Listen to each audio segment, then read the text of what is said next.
Ashford University, Milwaukee, Wisconsin. October 15th, 2019. Tyler Brooks and Jordan Hayes have explored plenty of abandoned places, old factories, empty warehouses, forgotten buildings. But today, they're breaking into their own university's West Wing. It's been sealed for 10 years. Asbestos, everyone says, dangerous. Stay out. But Tyler's writing a feature for the student newspaper. The Forgotten Wing. They cut the chain, push open the door, step inside. The hallway is frozen in time. Lockers line the walls, relics from when this building housed the visual arts and athletic programs. Most hang open, empty, rusted. But 3 lockers are different. Brand new padlocks. Shiny, clean, like someone's been maintaining them. Tyler could leave. Report it to administration. Let the dean handle it. But something tells him to investigate. He cuts the first padlock, opens the locker, and what he finds will expose a 10-year secret someone killed to protect. This is the story of how 2 students uncovered a murder, and how a killer tried to silence them. Before we continue, I just want to say thank you for taking the time to hear this story. If you're comfortable, let me know in the comments where you're watching from and what time it is where you are. Now let me tell you what happened at Ashford University. Prestigious Ashford University, Milwaukee, Wisconsin, October 15th, 2019. Tyler Brooks and Jordan Hayes stand outside the West Wing. The building looms in front of them, red brick, boarded windows, chain across the main entrance. A sign hangs on the door. Danger. Asbestos, do not enter. Tyler holds bolt cutters in his hands. He's 20 years old, senior, student newspaper editor, doing a story on the Forgotten Wing. Jordan stands beside him, 19 years old, junior, photographer for the paper, camera around his neck. You sure about this? Jordan asks. His voice is nervous. Tyler nods. It's been closed 10 years. Nobody even talks about it anymore. I want to know why. The sign says asbestos. The sign's been saying that since 2009. You really think they'd leave asbestos for a decade without remediation? Jordan shifts his weight. Maybe the endowment can't cover it, or maybe there's another reason. Tyler positions the bolt cutters on the chain. You coming or not? Jordan hesitates, then nods. Yeah, let's do it. Tyler cuts through the chain. Metal clinks as it falls to the ground. He pulls the door open. Hinges screech. They step inside. The hallway is frozen in time. Dust covers everything. Fluorescent lights hang dark. Lockers line both walls. Most doors hang open. Empty, rusted. Tyler clicks on his flashlight, sweeps the beam across the space. Feels like a time capsule, Jordan says. He raises his camera, takes a photo. Flash illuminates the hallway for a second. They walk deeper, past empty lecture halls. Desks still in rows. Whiteboards still have writing, preserved for a decade. Midterm review, the Reconstruction era. Essay prompts due Monday. This is creepy, Jordan mutters. Tyler stops, points his flashlight ahead. Look, 3 lockers, different from the others. Locker 247, Locker 251, Locker 255. Heavy padlocks secure each one. Industrial grade, not standard university locks. And they're shiny, new. Why are only these 3 locked? Jordan asks. Tyler moves closer, examines the padlocks. These aren't old. Look, no rust, no dust even. Someone's been maintaining these. Maintaining them? The wing's been closed 10 years. Exactly. Tyler pulls out his phone, takes a photo of the locked lockers. Someone's coming in here. Someone has master keys to this building. Jordan's eyes widen. Maybe they're hiding something. Like what? I don't know. Money? Drugs? Stolen equipment? Tyler grins. Only one way to find out. He positions the bolt cutters on the first padlock. Locker 247. Squeezes hard. The lock resists. He adjusts his grip. Squeezes again. The lock snaps. Falls to the floor with a clang. Tyler grabs the locker handle. Ready? Jordan raises his camera. Ready. Tyler pulls the locker open.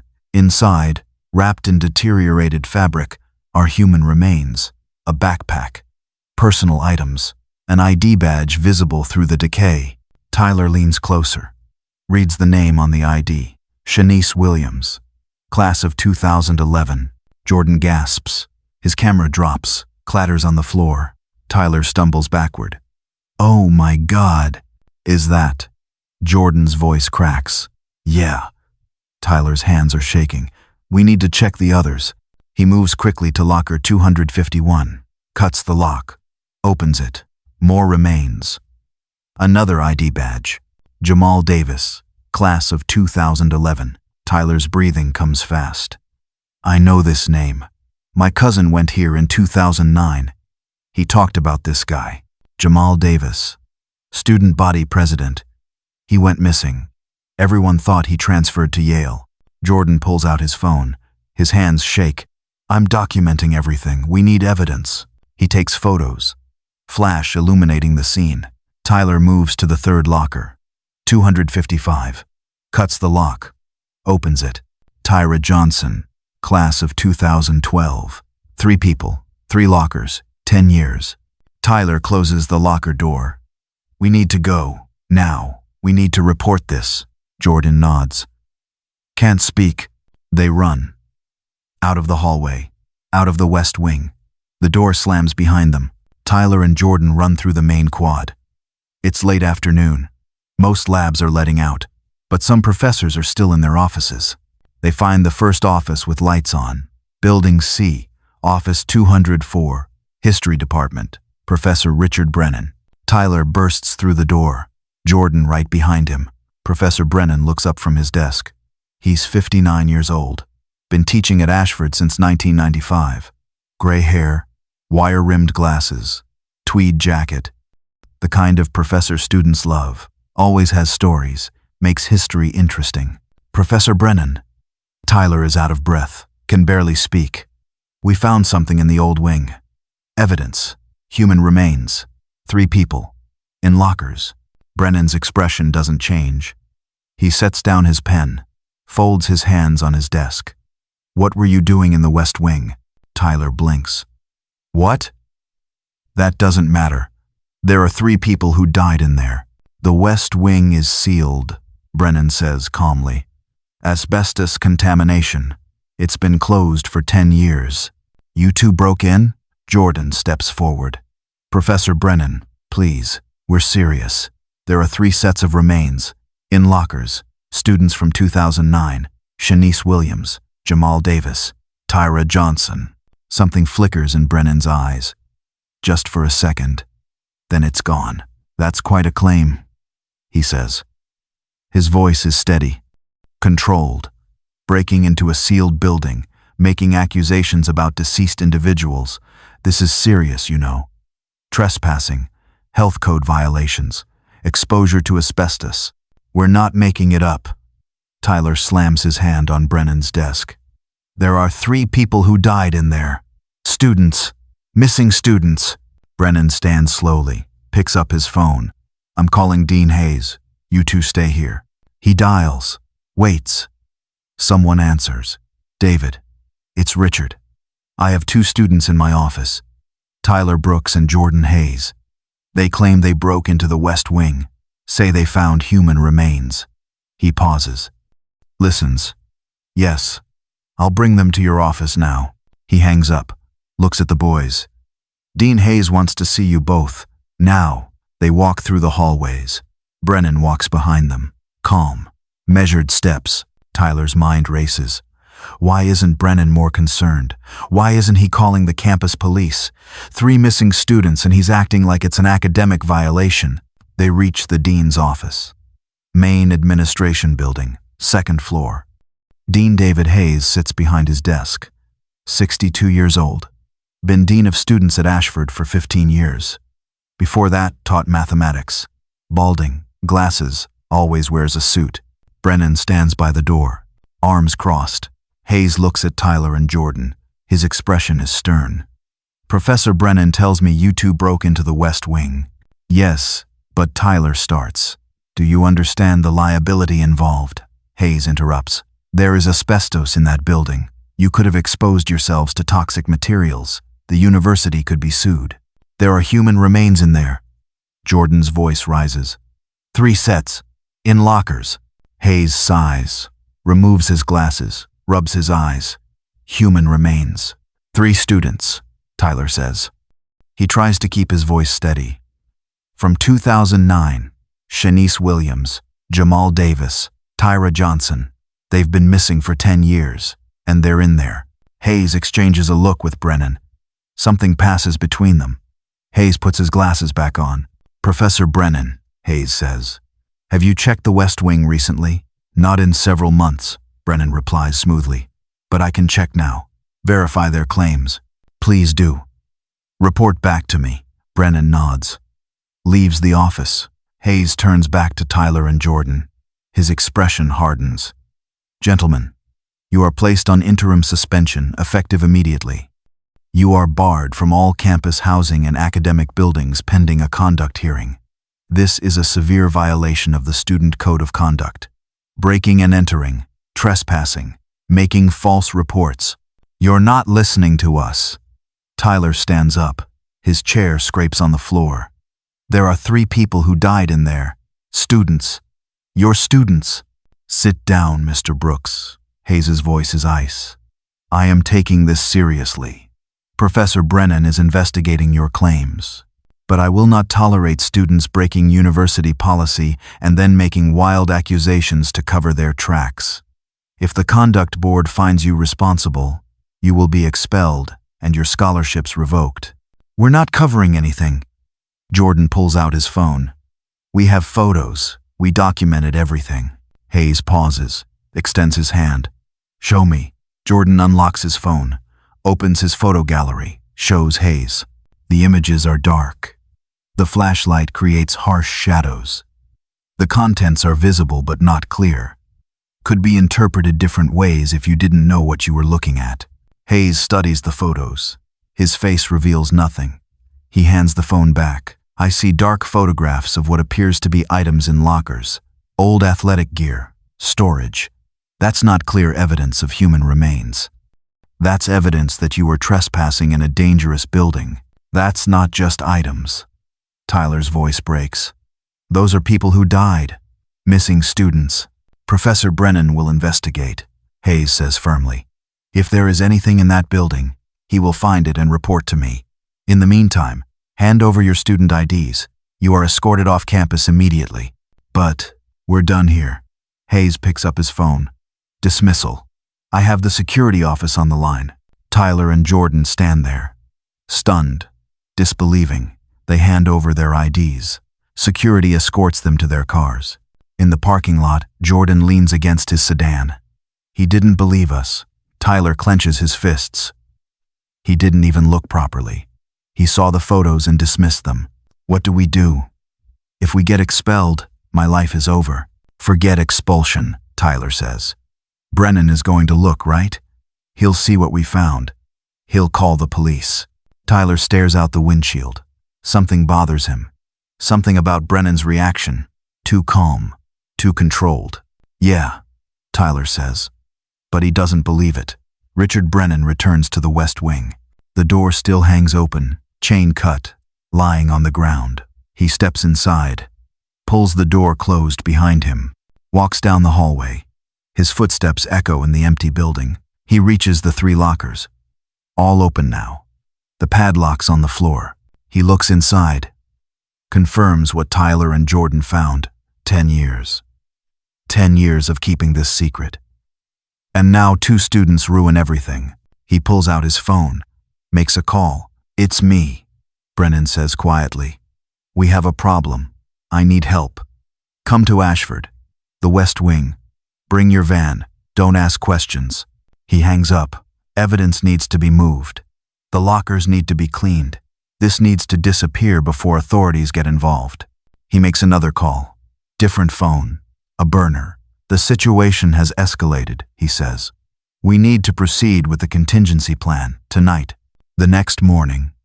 Wednesday, October 16th, 2019. Tyler and Jordan are suspended, banned from campus. But they arrive early, park across the street at a coffee shop. They watch students arrive, professors arrive, everything normal. "We should go," Jordan says, "if campus security sees us here." "I want to see if anything happens," Tyler interrupts. "If Brennan found what we found, there should be police. Crime scene tape. Something." They wait. The 8 a.m. lectures begin. The campus bustles with life. No police, no ambulances, no investigation. "Maybe he hasn't checked yet," Jordan offers weakly. Maybe, but Tyler knows better. His gut tells him something is wrong. By noon, the lunch rush fills the quad. Still nothing. "He's not going to report it," Tyler says finally. Jordan looks at him. "What, Brennan?" "He's not going to report it. He went there. He saw what we saw. And he's not going to tell anyone." "Why wouldn't he? He's a professor. He's supposed to." "I don't know why, but I know he's not." Jordan stares out the window, processing. "Then what do? We go to the police. Directly. We can't wait for the university to act." They drive to Milwaukee Police Department. Central District. Downtown. Park. Walk inside. The desk sergeant looks up. Officer Martinez, 35 years old, seen everything, heard everything. "Can I help you?" Tyler steps forward. "We need to report a discovery. At our university. Ashford University. In the West Wing. We found evidence of missing persons." Martinez picks up a pen. Opens an incident log. "Your names? Tyler Brooks and Jordan Hayes." "Okay, tell me what happened." They tell the story. Breaking into the West Wing, finding the 3 sets of remains, the IDs, Shanice Williams, Jamal Davis, Tyra Johnson, reporting to the professor and dean. The professor checking and claiming there's nothing there. Martinez writes it all down, his expression neutral. When they finish, he looks up. "So, you broke into a university building, a sealed building, and you found what you believe were human remains." "Not believe," Tyler corrects. "We found them. 3 people. In lockers. Missing students from 10 years ago." "You mentioned uniforms earlier?" Martinez asks. "Not uniforms," Tyler corrects himself. "Ashford gear. Athletic warm-ups. A debate team blazer. Student clothes. And you reported this to university officials?" "Yes." "Who investigated?" "Yes." "And found nothing." "Because the professor moved everything," Jordan says. His frustration shows. "Professor Brennan. He went there and he removed the evidence. He covered it up." Martinez sets down his pen. "Do you have evidence? Clear photographs?" Jordan pulls out his phone. Shows the photos. Martinez studies them. His face gives nothing away. "These are dark photographs. I can see items in lockers, but I can't definitively identify what they are." "They're human remains," Tyler insists. "Missing students, with ID badges." "Maybe," Martinez says carefully. "Or maybe it's what your professor said. Old storage, abandoned gym equipment. I'm not saying you're wrong. I'm saying these photos don't clearly show what you claim." "So you're not going to investigate?" Jordan's voice rises. "I'm taking your report," Martinez says patiently. "I'll forward it to the appropriate department. But understand your situation. You broke into a sealed building. You were trespassing. You're suspended. From a law enforcement perspective, this looks like students who got caught breaking rules and are making claims to justify their actions." "We're not making claims." Tyler slams his hand on the desk. 3 people are missing. 3 students disappeared from that university 10 years ago, and we found evidence of what happened to them. Martinez doesn't flinch. "I'm documenting your report. I'll send it to detectives. But without physical evidence, without confirmed remains, there's no crime to investigate. The university checked, found nothing. That's where we are." "The professor removed everything," Jordan shouts. "You believe the professor removed evidence," Martinez corrects. "But you don't have proof of that. You have a theory.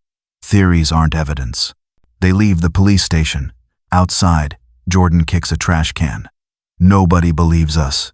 Because Brennan covered it up, Tyler says. His mind races. He removed the evidence, cleaned the lockers, got rid of everything. Now it's our word against his. So he just gets away with it? Jordan's voice breaks. 3 people disappeared. And nobody cares? Someone cares, Tyler says. The families. The families of those 3 students. They've been looking for 10 years. They deserve to know the truth. How do we prove it? We investigate. We find connections. We build a case that the police can't ignore. Tyler and Jordan spend their suspension researching. 3 days at home. Computers, internet, public records. They start with the victims. Shanice Williams, missing since March 5, 2009, 19 years old. Ashford University sophomore, basketball scholarship, Dean's List. Offers to transfer to Division I schools. Last seen leaving the gym, 3:30 p.m. Never returned to her dorm. Police investigated, found nothing. Case went cold after 6 months. Classified as voluntary missing person. Jamal Davis. Missing since June 12, 2009. 20 years old. Ashford University junior. Student body president, debate team captain. Accepted to Yale Law School. Full scholarship. Last seen after a student government meeting. 5 p.m. Never made it to his car. Police investigated. Found nothing. Case went cold after 4 months. Classified as voluntary missing person. Tyra Johnson. Missing since October 23, 2009. 19 years old. Ashford University sophomore. Dean's List. Mathematics major. Research assistant. Wanted to get PhD in engineering. Last seen in the university library. 6 p.m. Never returned to her dorm. Police investigated. Found nothing. Case went cold after 3 months. Classified as voluntary missing person.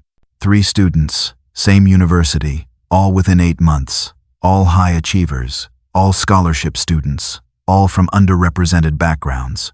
Tyler finds more information about Ashford University's history. Founded 1875. Private university. Expensive. Elite. Predominantly white enrollment until 2008. 2008. Federal court order. Discrimination lawsuit settlement. Ashford required to increase diversity. First major recruitment of students from underrepresented communities. Shanice, Jamal, and Tyra were all in that first cohort. All enrolled fall 2008. All disappeared spring and fall 2009. Jordan finds online forums. Families who never gave up. Shanice's mother, Patricia Williams, posted 3 weeks ago on findthemissing.org. 10 years next month. Shanice, I know you're out there. Please come home. We love you. Jamal's father, Robert Davis, posted last month. My son was accepted to Yale Law School. Full scholarship. He had everything ahead of him. Someone knows something. Please, if you have information, contact Milwaukee Police. Tyra's mother, Angela Johnson, posted 2 months ago. My baby was 19 years old. Brilliant. Kind. She's 29 now. If anyone has seen her, please tell her we love her. We never stopped looking.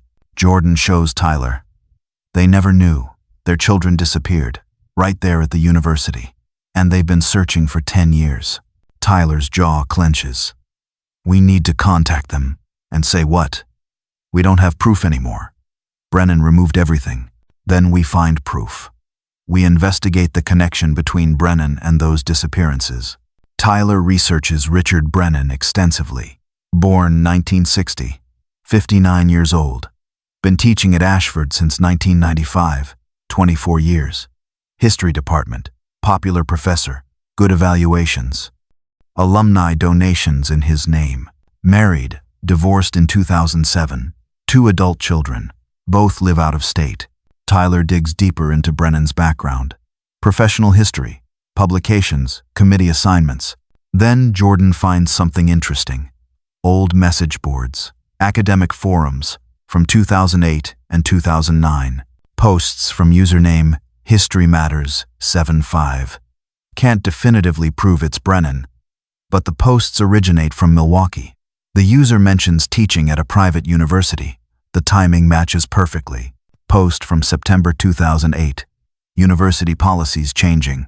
Federal intervention forcing demographic shifts. Concern about maintaining academic standards during rapid transformation.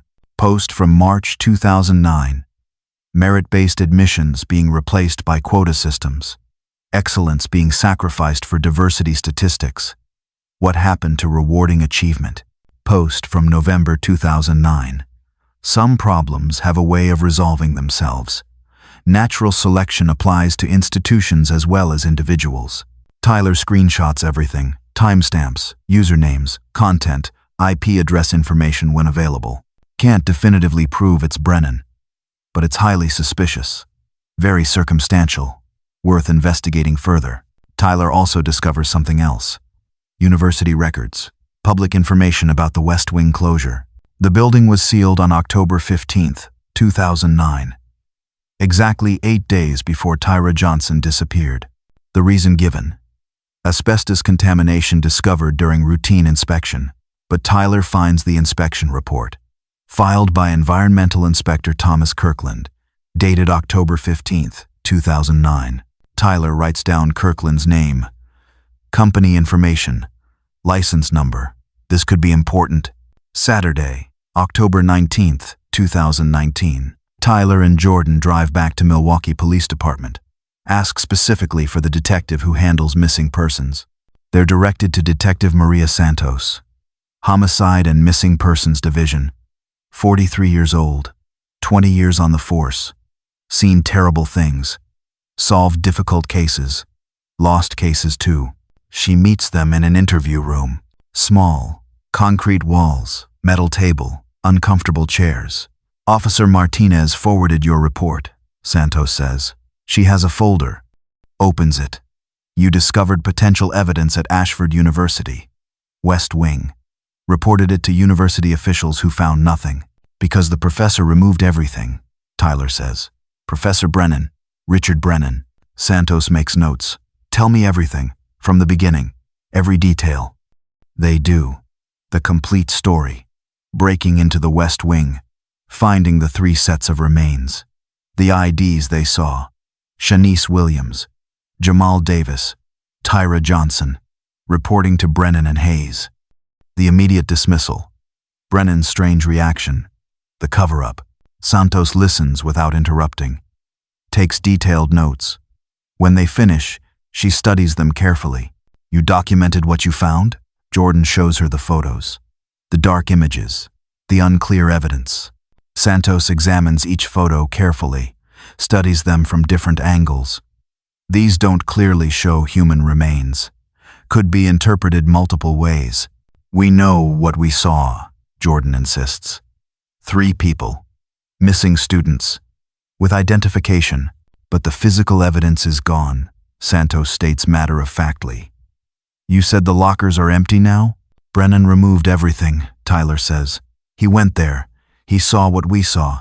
He cleaned everything out and is pretending nothing was there.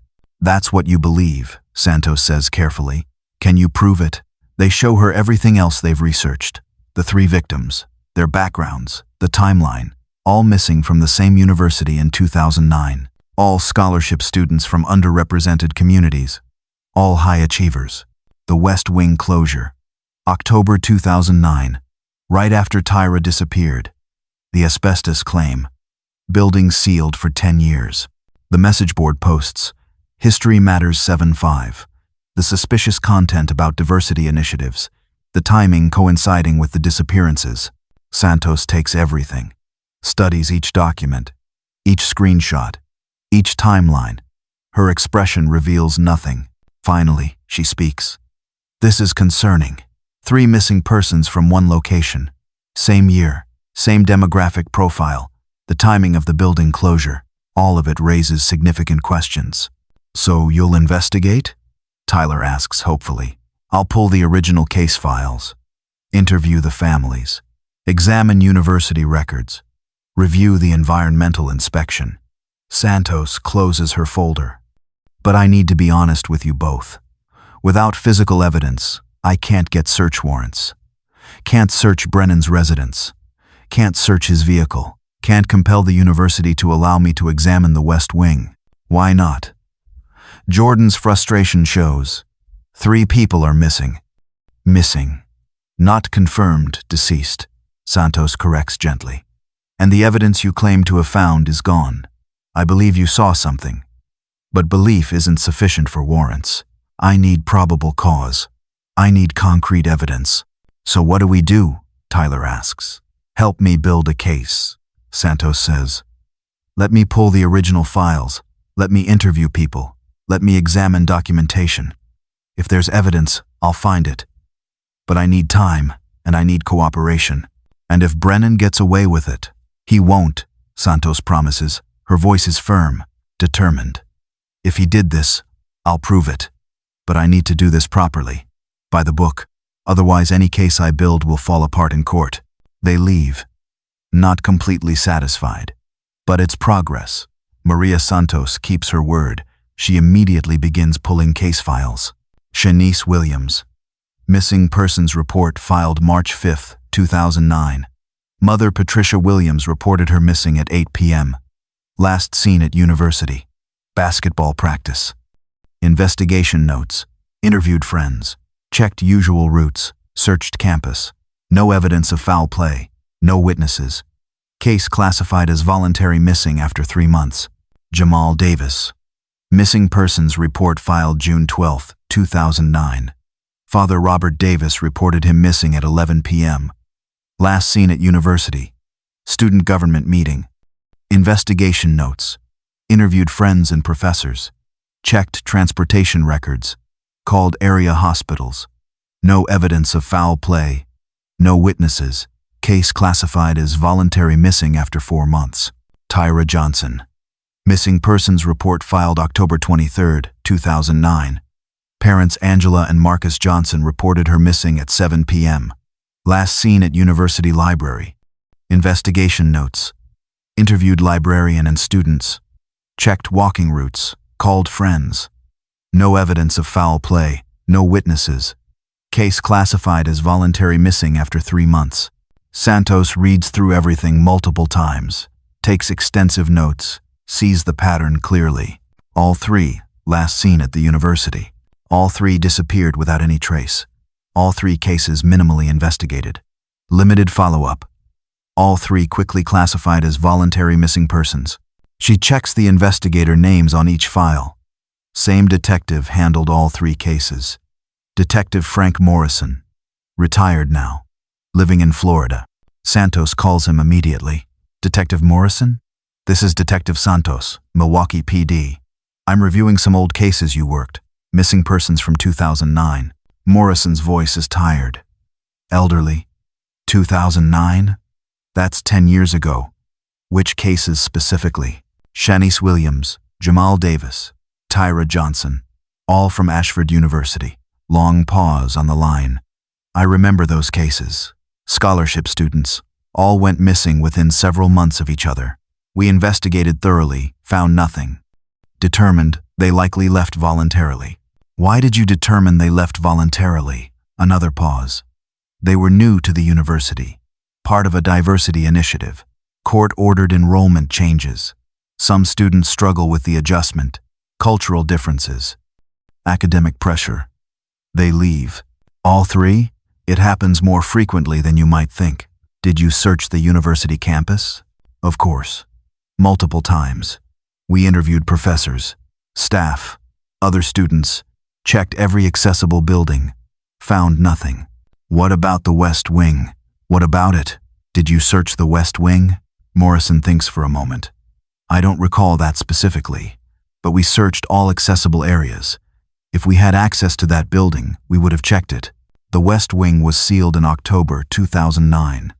Asbestos contamination. Shortly after Tyra Johnson disappeared. Silence on the line. Extended silence. Detective Morrison?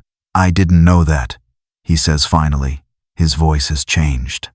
We concluded the investigation in November 2009. I don't remember the building being sealed during our investigation. So you never searched it after the closure? No. If it was sealed for asbestos contamination, We wouldn't have had access without special environmental clearance. That takes weeks to arrange. By that time, all 3 cases were already classified as voluntary missing. Resources were reallocated to active investigations. Santos makes extensive notes. Did Richard Brennan's name come up during your investigation? Brennan? The history professor? Yes, certainly. We interviewed all faculty members. Brennan was extremely cooperative, very helpful. He provided access to his course rosters. He helped coordinate interviews with other students. He was actually one of our most helpful witnesses. Did anything about him seem suspicious? No. He was a model witness, very concerned about the missing students. Why? What's this about? Has something new developed? Santos doesn't answer directly. Thank you for your time, Detective Morrison. I appreciate your cooperation. She hangs up the phone. Brennan was cooperative, helpful, involved in the investigation. Of course he was. He controlled the narrative. He directed the investigation away from areas he didn't want searched. And shortly after the 3rd disappearance, he sealed the building where evidence was hidden. Santos drives to Milwaukee, to the addresses from the original case files. First stop, Patricia Williams. Address from the file. Small house in a working-class neighborhood. Needs maintenance. Lawn needs attention. Santos knocks on the door. The door opens. A woman stands there. Late 50s. Exhausted eyes. Gray hair. She's wearing work clothes. Home health aide uniform.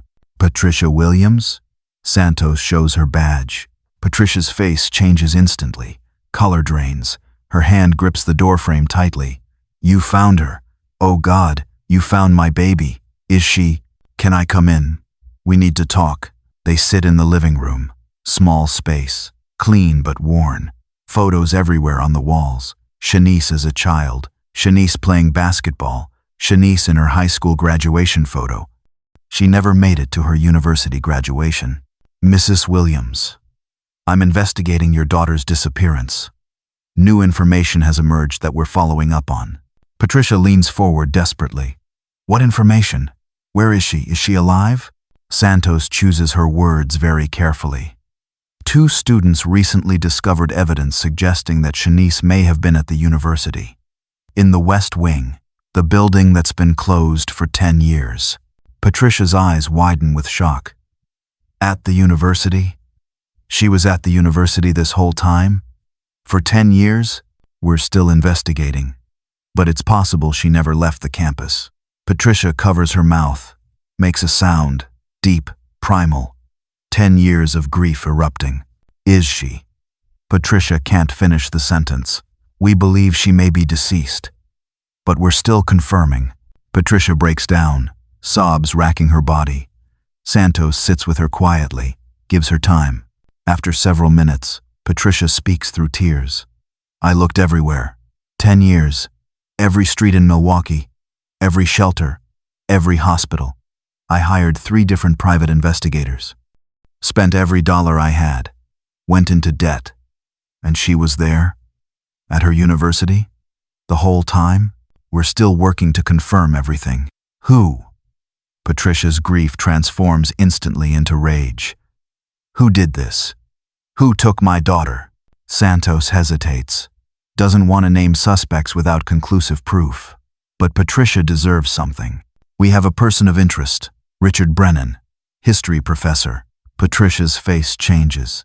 Recognition. I know him. He was there when I reported Shanice missing. He helped organize the campus search. He told me. Her voice breaks.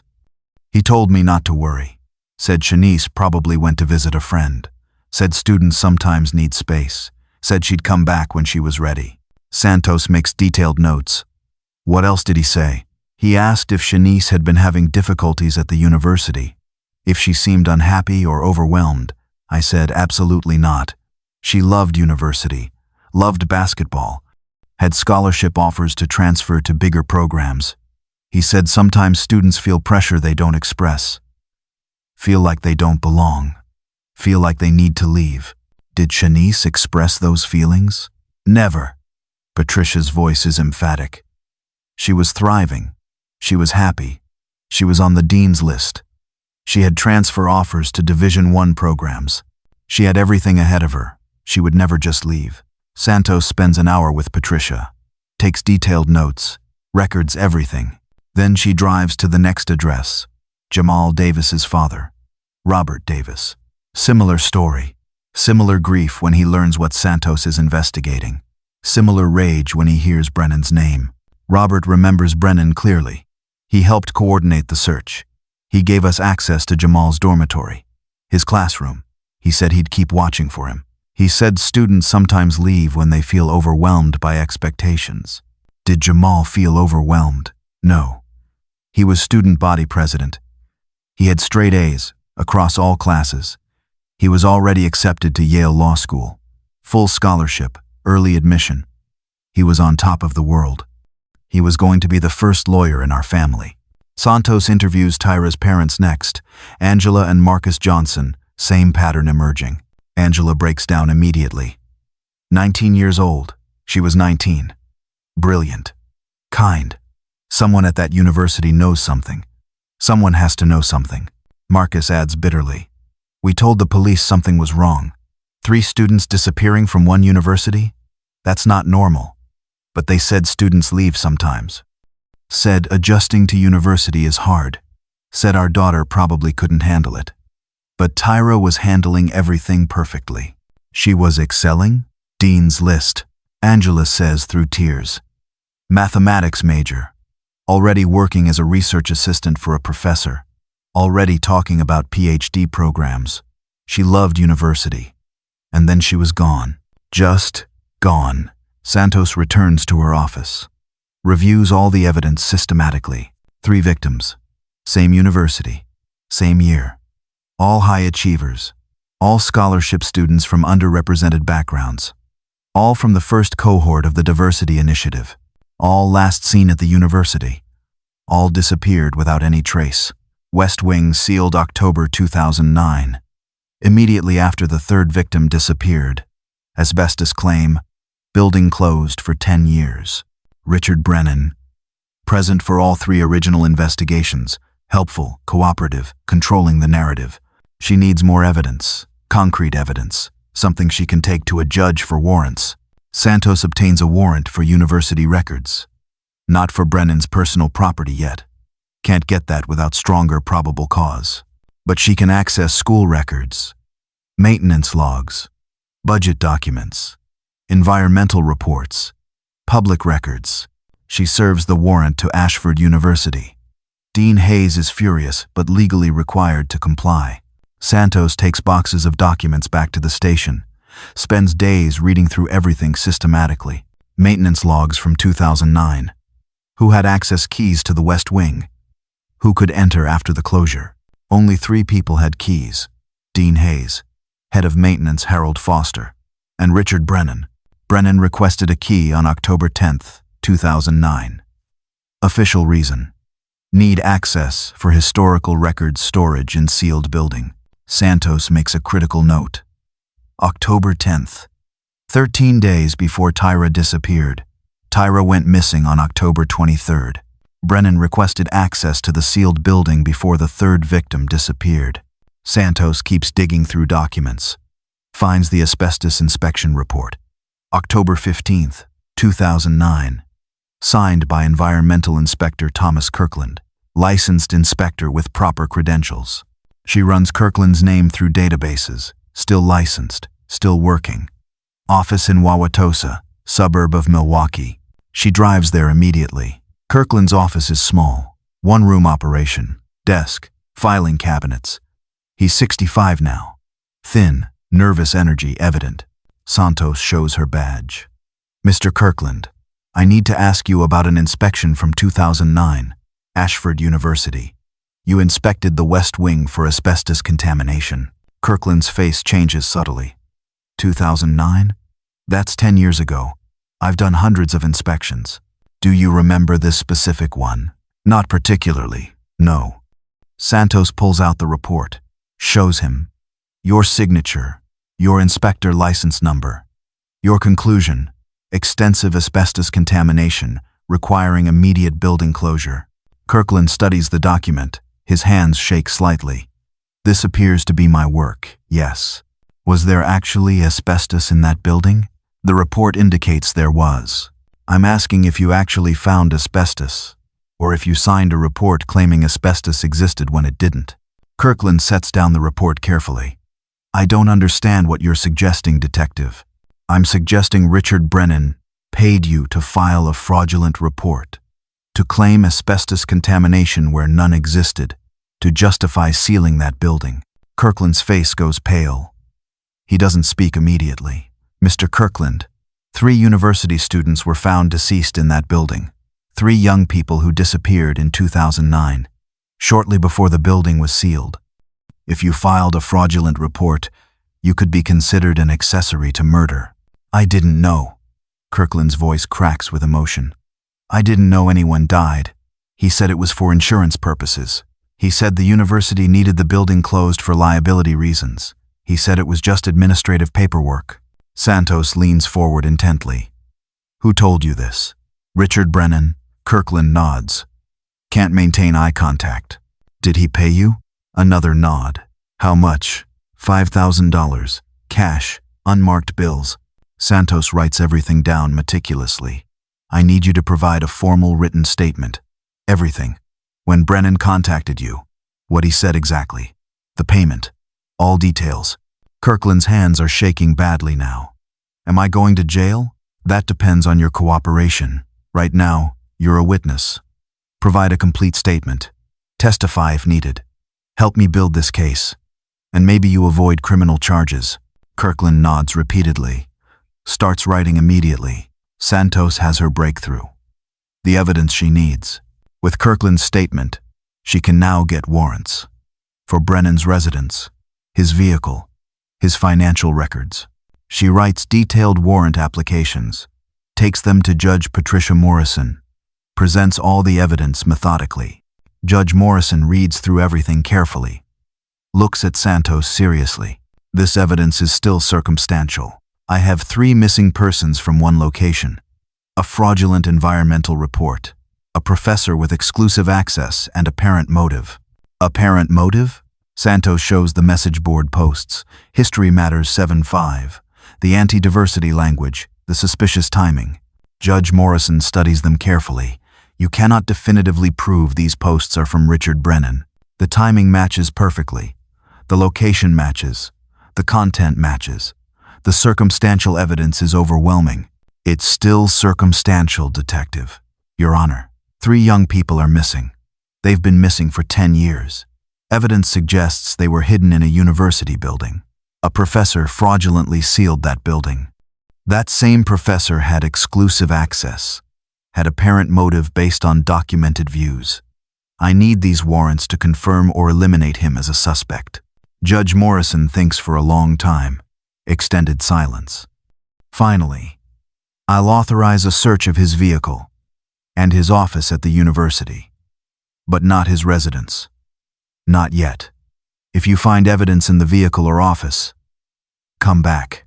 I'll authorize the residence search then. Thank you, Your Honor. October 25th, 2019. Santos assembles a team. 4 uniformed officers, 2 evidence technicians. They drive to Ashford University. Brennan is teaching. Afternoon lecture. U.S. History Survey Course. Building C, Room 204. Santos walks into the lecture hall. Brennan looks up from his notes, sees her badge. His expression doesn't change noticeably. Professor Brennan, I'm Detective Maria Santos. I have a warrant to search your office and your vehicle. The room goes completely silent. 50 students staring in shock. Brennan stands slowly, deliberately. On what grounds, Detective? The warrant specifies the grounds. You're not under arrest currently, but I need your vehicle keys and your office key. I'd like to call my attorney. You're welcome to do that, but I'm executing this warrant immediately, with or without your cooperation. Brennan reaches into his pocket, pulls out his key ring, hands it over. His face reveals almost nothing, but his jaw is visibly tight, tension evident. Santos takes the keys. Officers, search the office thoroughly. I'll handle the vehicle. Brennan's car is in the faculty parking lot. Gray Toyota Camry. Model year 2015. Well maintained. Santos opens the trunk methodically. Inside, standard items, jumper cables, ice scraper, spare tire, emergency road kit, but also 3 heavy-duty padlocks. Industrial grade, identical to the type that were on the lockers. Santos carefully bags them as evidence. She checks the rest of the trunk systematically. Under the carpet, under the spare tire compartment, finds a small sealed bag. Opens it carefully. Bone fragments, small pieces, white, carefully wrapped in paper towels. Santos bags everything as critical evidence. In Brennan's office, officers search systematically and thoroughly. Desk drawers, filing cabinets, bookshelves, behind picture frames, behind a false panel in the filing cabinet, they discover a laptop. Not university-issued equipment. Personal laptop. Password protected. They seize it as evidence. Also in the office, detailed files on the 3 victims. Shanice Williams, Jamal Davis, Tyra Johnson. Their course schedules from 2009. Their photographs. Their extracurricular activity logs. Personal information.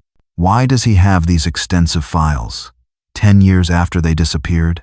Santos bags everything methodically. Returns to the classroom. Brennan is sitting at his desk, appearing calm, controlled. But Santos can see the tension. "Professor Brennan, I need you to come with me to the police station. Am I under arrest?" "Not at this time. But I have questions.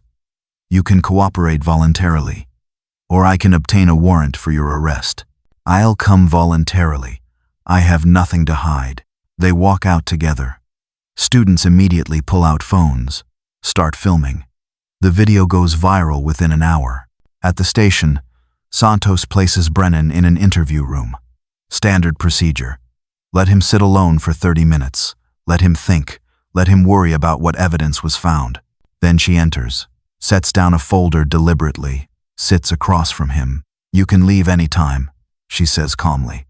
"You're not under arrest currently, but I think you should hear what I have to say." Brennan says nothing, sits perfectly still.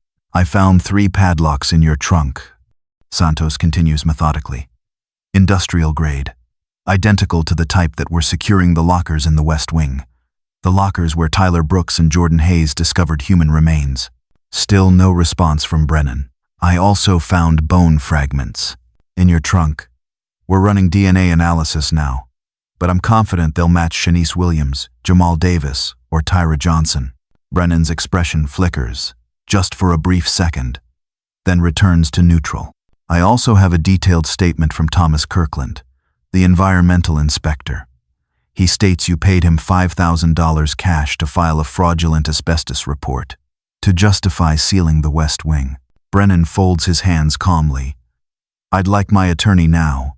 "Of course, but first, let me explain what happens next.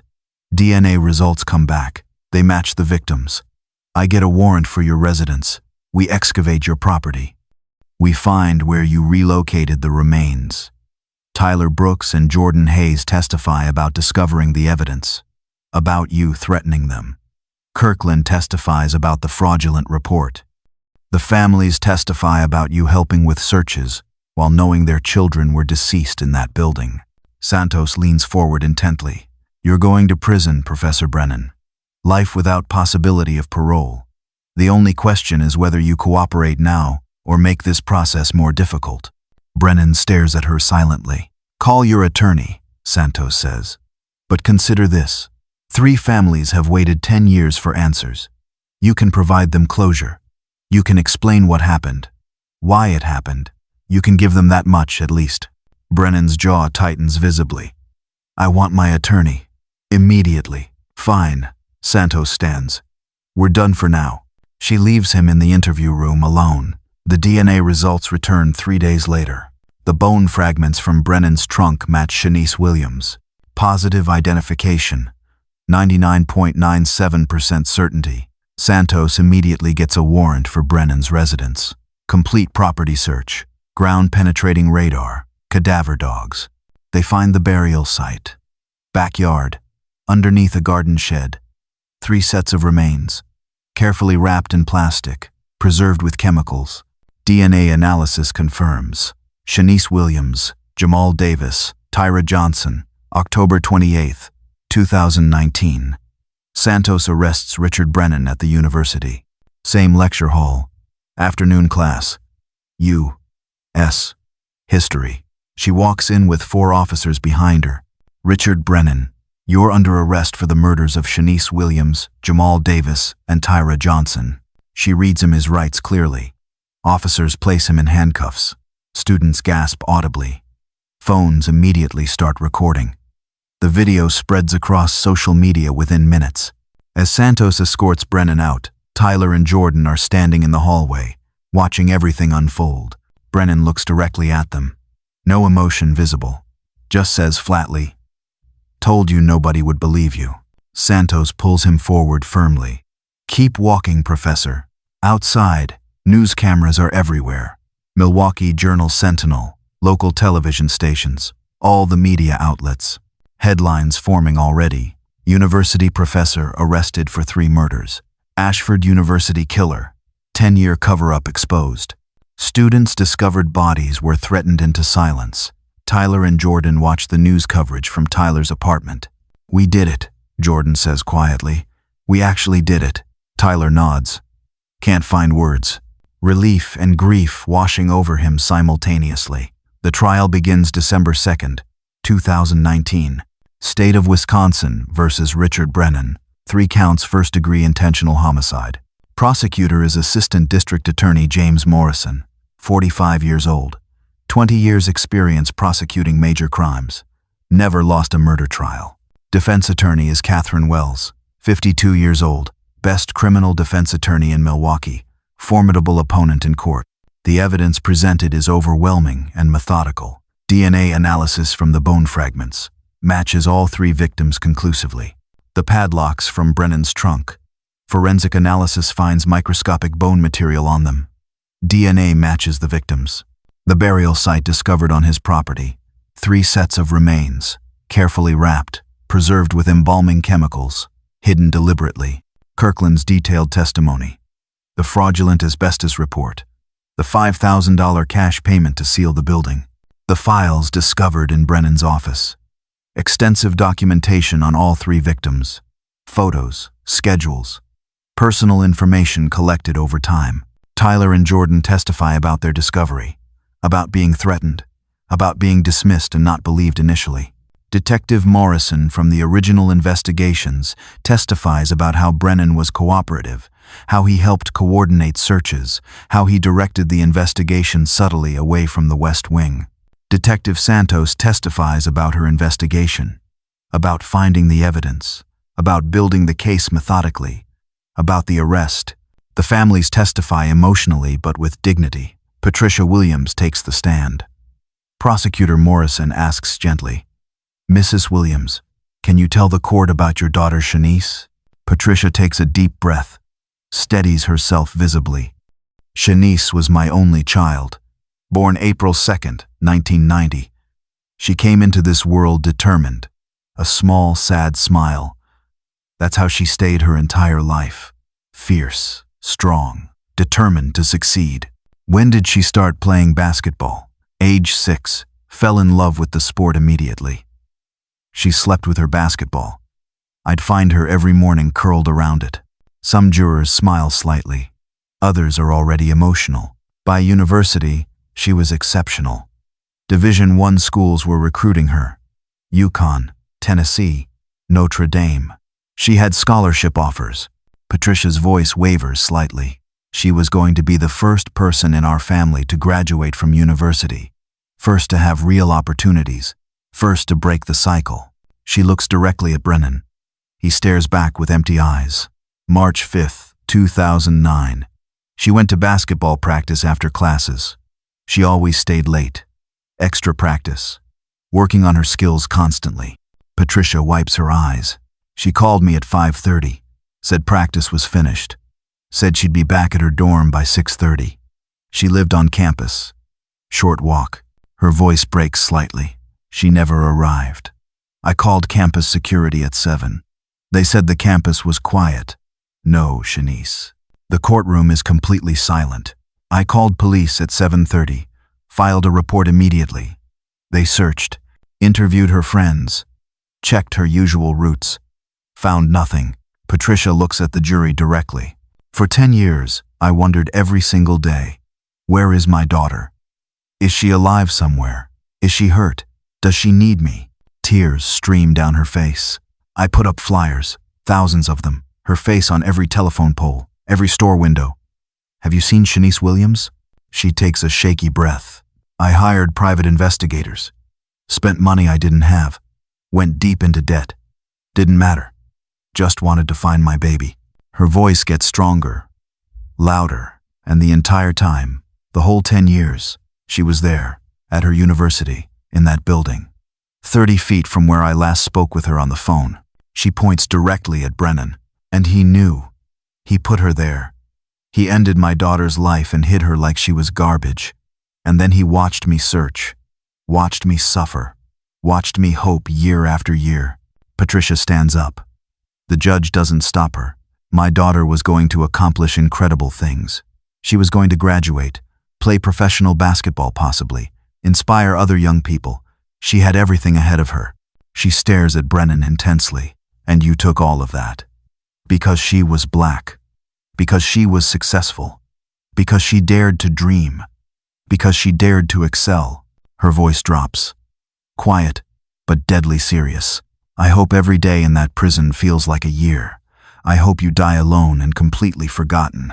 She sits down slowly. The courtroom remains silent for several moments. Brennan shows absolutely no reaction, no emotion visible. Robert Davis testifies about Jamal. Angela and Marcus Johnson testify about Tyra.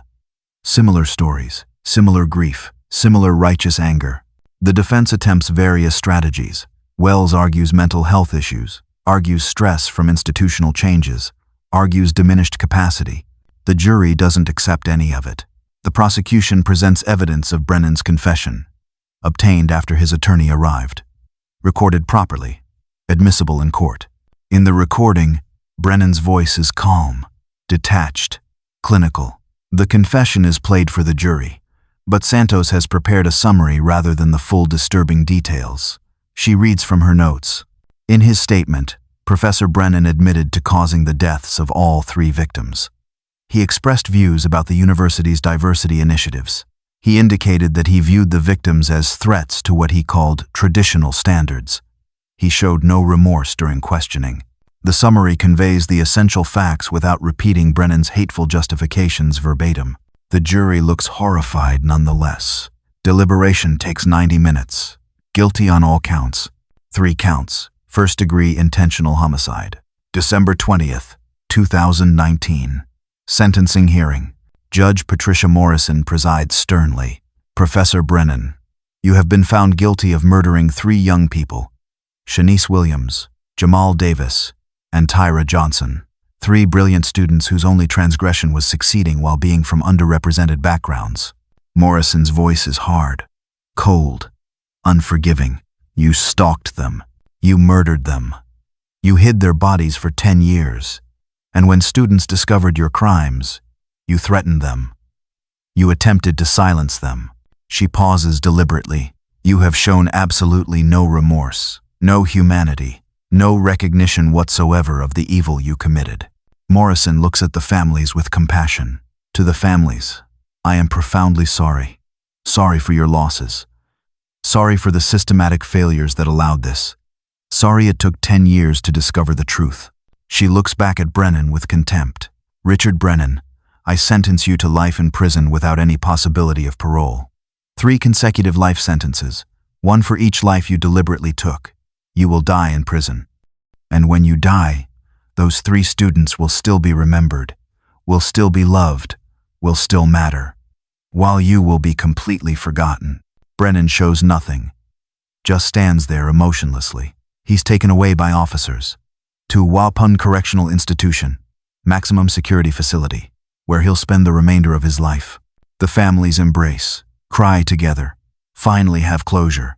Not the closure they wanted, but closure nonetheless. Tyler and Jordan attend the sentencing. sit quietly in the back.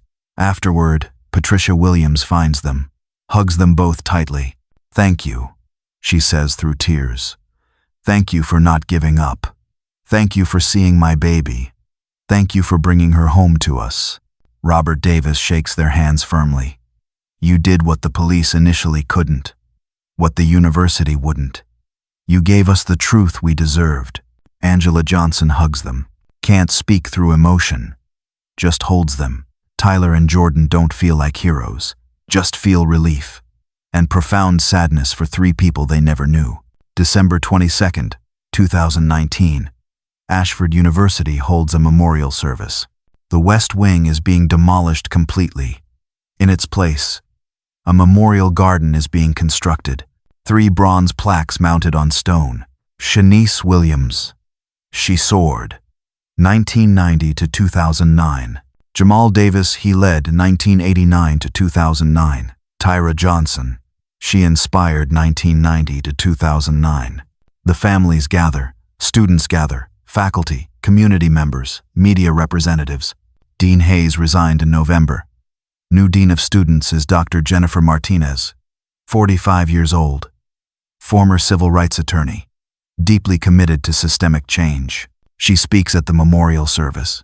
"These 3 students were stolen from us, stolen from their families, stolen from their futures, stolen by hatred, by prejudice, by a system that valued some lives over others. But they are not forgotten, will never be forgotten. Every student who attends Ashford will learn their names, will know their stories, will understand what happens when we fail to protect every member of our community." Shanice, Jamal, Tyra, they deserved better. They deserved to live. They deserve to achieve their dreams. We cannot give them their lives back, but we can promise to honor their memories, to protect every student, to value every life, to build an institution worthy of their legacy. The families place flowers at each plaque. Purple flowers for Shanice, her favorite color always. Yellow roses for Jamal, his mother's choice. White lilies for Tyra. She loved lilies growing up. Tyler and Jordan stand together quietly, watching respectfully. "We did the right thing," Jordan says quietly. Tyler nods slowly. "Yeah, we did." The memorial service ends. People leave slowly, reluctantly, not wanting to abandon the space.